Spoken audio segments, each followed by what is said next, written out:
Om.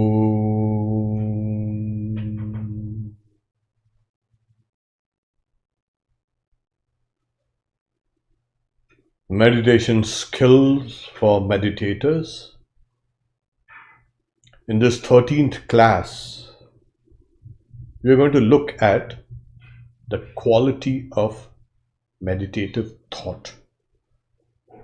A lot of people have been asking me and explaining to me that they have been meditating and this is what they see. So I like to put forward thought, the quality and intensity that is experienced during meditation. One thing you must understand, that there are persons, minds of course, that are most stronger where words are concerned. There are some people who are more stronger to visualize things, images. So it's nama, rupa, name and form. People can think in words, people can think in pictures. There are some people, wonderful people, who can think in both ways, words as well as pictures. These are the excellent meditators. Oh, it's not that these are not excellent meditators, but they have these kind of people who can think both in words and images. They have an edge over us. So what we generally have is thought. When we close our eyes to sit down and meditate, what happens is something like this. You see a dark screen of the mind, or a pale yellow, depends where you're sitting down. Either the light coming filtering to the eyelids, but you see your own thought as kind of pale on that screen of the mind.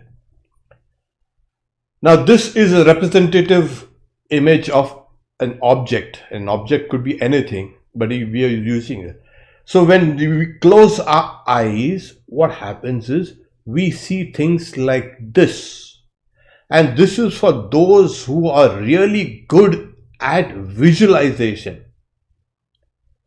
Those who are not so good at visualization, thinking images, that image that on the screen of the mind is even less, you can say, clear.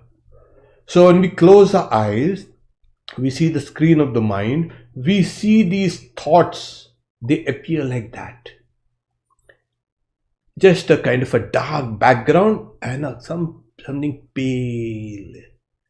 So this is what actually happens when we sit down and try to close our eyes. And in fact, most of the people will stick to this level only, but we have to push on.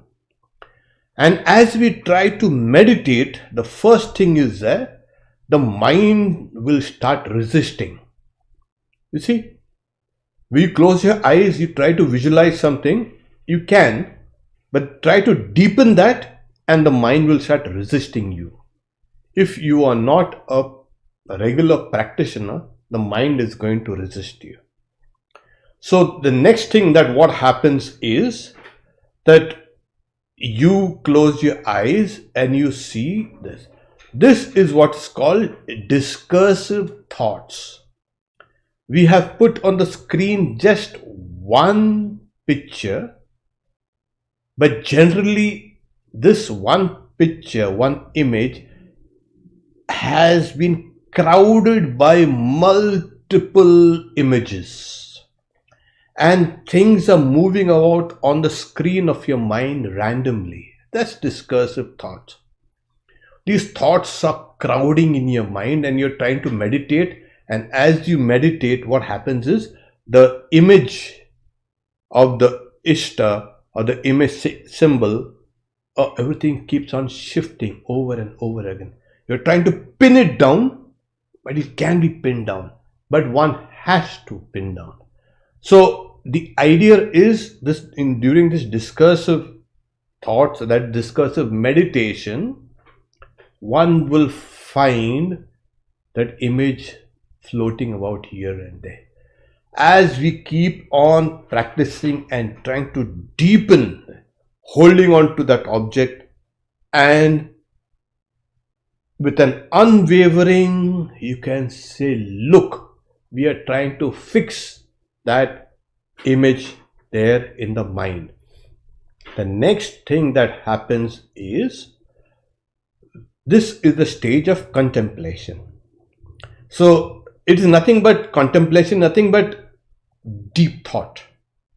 A deep thought on a particular subject. Okay.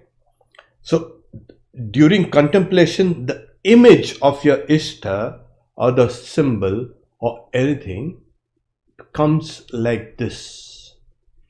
It is there and it is less hazy, and it becomes slowly a little more clear.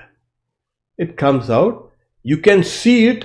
At the same time, you are aware of the screen of the mind and possibly other thoughts also. So during contemplation, the image starts getting a little more clear, a little less hazy. Yet it is not sharp enough. And then as you keep on persisting and persisting and persisting, what happens is, during the meditation, this is what actually happens. After this initial pushing and shoving, the meditation, the figure, the image appears like this: sharp, bright, luminous. Its luminosity pushes everything out. The screen of the mind is there, a pale background. It's no longer a distraction. And this is how an image will appear during meditation. And as you keep on focusing, you will see it getting slightly more and more distinct, more and more sharp. And as it becomes more and more sharp, you will see that the image becoming luminous. It starts shining. This is proper meditative thought. All thoughts should be like this. And as it becomes more and more and more luminous, every other thought, every other distracting thought is removed. While we are observing that object, as at the same time we are repeating a mantra and thinking of its meaning, the object becomes clear, sharp, distinct, and as it deepens, and the more it deepens, the more luminous it becomes. The very quality of that meditative thought has changed. It has transformed itself. No longer is it a dull, hazy, weak image. That image now dominates the mind. The subject, can't get rid of it. It dominates the subject also. It becomes so bright and luminous, and it becomes attractive. It draws your attention, draws your love, draws you everything towards it. And as this meditative thought gets deeper and deeper and deeper, what happens is, there is a tremendous transformation. We are using this image as a kind of a representation of that lamp which completely gets transformed into that mystical realm. It's a mystic realm. After deep meditation, you enter into a realm which is a mystic realm. There, that lamp does not appear as a lamp. It will appear, well, not like a lion. It will appear like a lamp, but its configuration will change. So long you will be meditating, it will be completely in three-dimensional. At this stage, during deeper meditation, you get this three-dimensional object, but in this stage of the quality of meditative thought becomes three-dimensional and is completely transformed. You, on seeing this, you must understand you have entered into your own very deeper mystic realm. This is where generally regular practitioners of meditation do enter. The image of Buddha or Christ, or you can say Rama or Krishna or Ramakrishna, has completely transformed. It's no longer luminous, it is luminous. You are three-dimensional, and you can, as it were, see within that image. And as you see within that image has become transformed. This is really meditation. If we can, at every time we sit down and close our eyes, we can dive deep into this, then you are meditating in the truest sense. Not like the first day, everything is dark. And I've seen Sri Ramakrishna come and go. No, that is not meditation. That's just the beginning of meditation. So this is how we slowly get more and more. Moreover, this transformation of the object gets deeper and luminous and sharp and three-dimensional, becomes much more easily done when center of consciousness is held on to. You hold the center of consciousness here. Don't let the center of consciousness shift from here. Then we'll have a problem. Try to hold it here. And if need be, try to use one of your index fingers to just slightly hold on to this place. This is important because this is the center of consciousness, and meditation on that is quickly accomplished. So the moment the image shifts here, then what happens? It will come down to the discursive thought. So hold on to this and now dive deep, make that deepen that, get absorbed in that. Then you will find that object completely getting transformed slowly.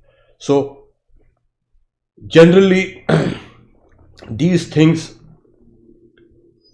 can be practiced where you are, but I would like you all now to sit down straight. If you're sitting on a chair, if you're sitting on a stool, please sit down straight.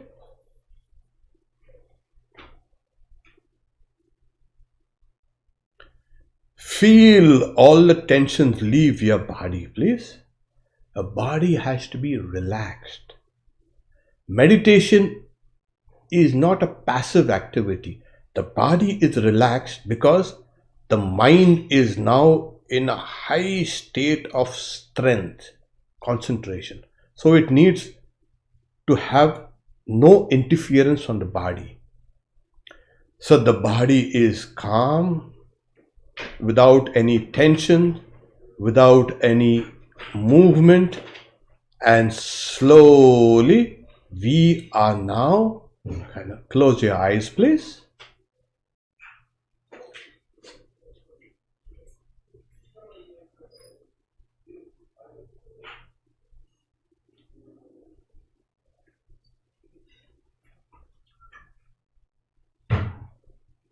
And feel the breath in your body.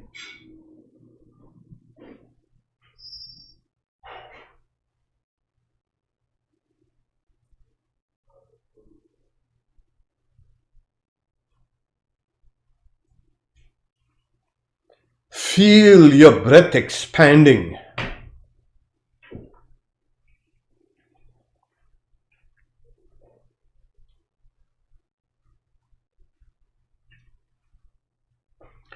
Now on the screen of your mind, which for you now is behind your eyelids, visualize a lamp or a flame of a candle.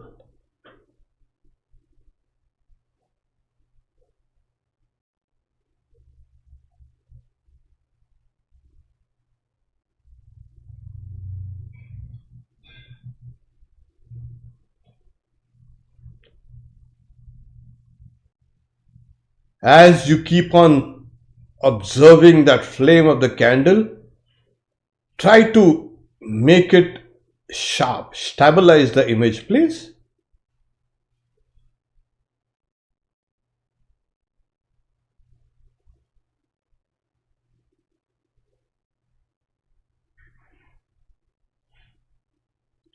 As you stabilize the image, try to make it more and more luminous, sharp. Take that lamp or take that flame of that candle and place it in the center of your chest, right here in the breastbone.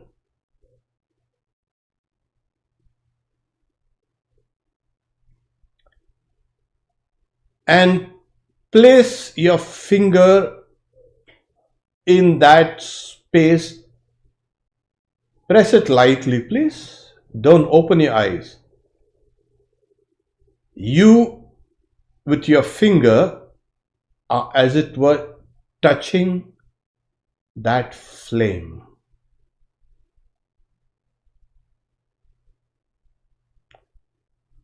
Now, I would like you to visualize that flame again very sharply. Take a long breath, please.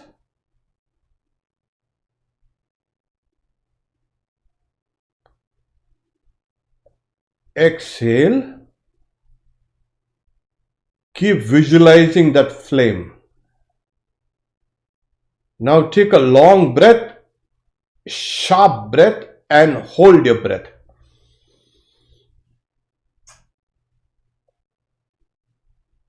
Now with your entire will, with your entire strength, focus on that light.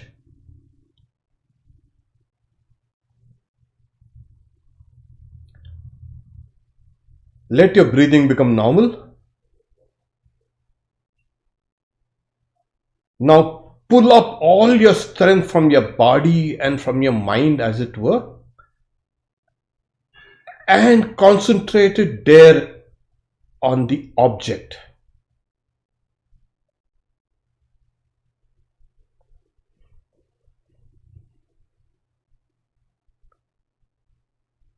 As if you are lifting a very heavy object, you're using that much of strength in order to focus unwaveringly.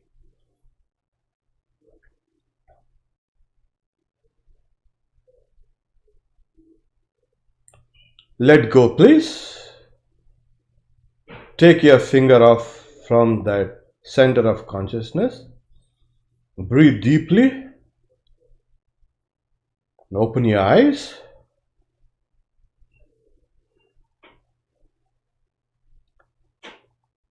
Meditation uses tremendous physical and mental strength. You use it and then you are compensated with some more strength. It is like you're investing that strength and you derive more strength. Meditation is not a passive, let me repeat, it's not a passive activity. It's a very dynamic activity. And the entire strength, your entire strength has to be employed. For that moment, only the particular object exists, nothing else.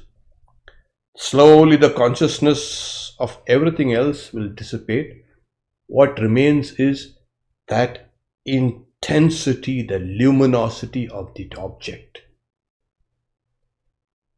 When you try to breathe in sharply and hold your breath, I'm using this to enable you, for the first timers or those who have not used, to focus, because when your breath is kind of stopped for a while, you hold your breath and you can focus because your finger lightly touches that center of consciousness. These are aids. Remember, as you progress, you don't need to sharply breathe in or keep your finger touching that area or the point of consciousness. You can sit down like this and you're focused fully. So when you're visualizing on the screen of your mind here, you can take that, mentally take this image here and place it here. This is the idea. Or you can place it here. For now, I want you to place it here, in the center of your consciousness. This is the ideal area or locus of meditation. So remember, the quality of the mind and the quality of your thought, the quality of meditative thought progressively gets luminous and more luminous. Check out what quality of thought you have. At the same time, remember to, if you have a mantra, repeat the mantra. Okay, we'll stop here for today. If you have any questions, we see each other next Saturday. Om Shanti Shanti Shanti. Harihi Om Tat Sat. Shri Ram Krishna Arpanamastu.